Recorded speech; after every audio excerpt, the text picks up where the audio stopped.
Nandito po ngayon sa Tugas. Dire dapit sa kung asa natumba sila Carmen dire sa kalsada. Dire dapit sa Barangay Hall. Kini grader ni siya para mawa ang mga sagbot dire sa daplin sa kalsada. O tanawa. So gikan dire sa punuan Jimelina gamay ra mga pila ra kalakang gikan sa pagka-aksidente nila. Mga napo kalakang. Mao na yang basketball court nila. Bagong basketball court sa Tugas. Kandihay Bohol. At yung dulo, yon Barangay Hall nila yon. Okay, saka pa. Barangay Hall Tugas. O nya daghang mga tao nananaw gahapon kay basketball man gahapon September 19, 2024. Kunya naay tindahan diri dapit, yan tindahan. Yan. So naghan mga tao nakatan-aw. Kunya way ni tabang sa ilaha. So yan na. So yan yung grader. Not parang traktor. Yan. Ayan si Kagawad Dimi nakatalikod. At kini si Kagawad Propeta Daniel nakugihan po ng Kagawad. So hinera ang dagan nila kay siyempre napurag og kalakang god gikan dia sa puno sa akasya nya dere lakaw sila nya dere sa natayuan. So yon tama ng motor. Yan. O di ba nay garas? Yan oh, yan oh.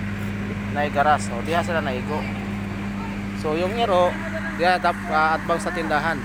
Mga to CGP Store. CGP Store. So diha ang iro sa atbang nya ni tabok padong ari. Nya ang motor ditan sa may Pasil, ito Pasil to. Padong ari siya. Kunya sila Carmen naman na gikan diri sa may akasya padong ari ana. So padong mahangin.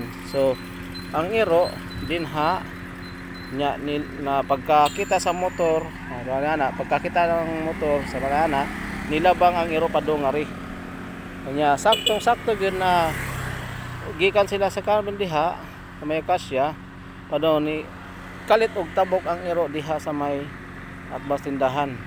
Nya may mga tao diri kana sa tindahan nagkatan-aw baw ka kung nakatan-aw ba sila o wa kay wa man kun sila kakita sa nahitabo. So ayan, so sa kadaghang iro lagi dito sa daplin kalsada ang uban dayo lang na iro na dayo lang ba gikan ngadto sa may intersection padong ari mo kuan pa ba mo dayo pa mo tambay bisag asa. Okay raw na ang mga iro kung di mo labang kaso mo labang.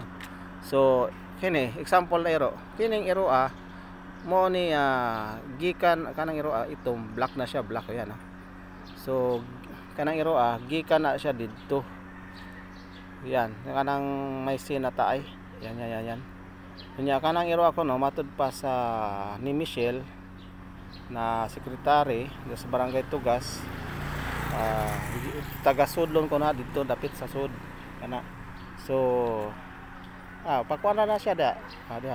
Pero kini iro siguro buutan siguro di siguro ni siya molabang kung naay mga motor sakyanan kasi yung uban lang manggukod. Manggukod yan. So to ara ang grader. To ara may iro na pud ngadto sa unahan na gipasagdan ra. So unsay plano ninyo niini unsay angay na ninyong buhaton nato? Mga pulis, nanawagan ako sa mga pulis na hipuso ng mga iro or tagaan og batas o rehistro ang mga iro sa tag-iya para kung makadisgrasya, maka-aksidente, at least na-record ang mga iro sa inyong opisina para makamultan tag-iya kay wa maglimo angkon kung kinsa nang iro pag nakadisgrasya na, di ba? Na tanang mga iro dito sa unahan yan. So mara na akong panawagan.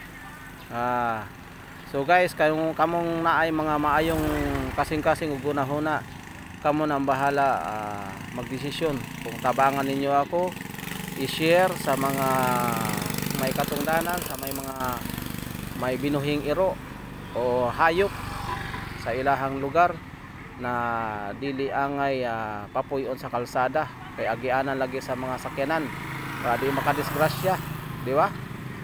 Para di makadisgrasya kay luoy kayo kita kamo kung madisgrasya. Okay, so ito si Bikarding akong kauban. Bikarding dali sa dali Bikarding.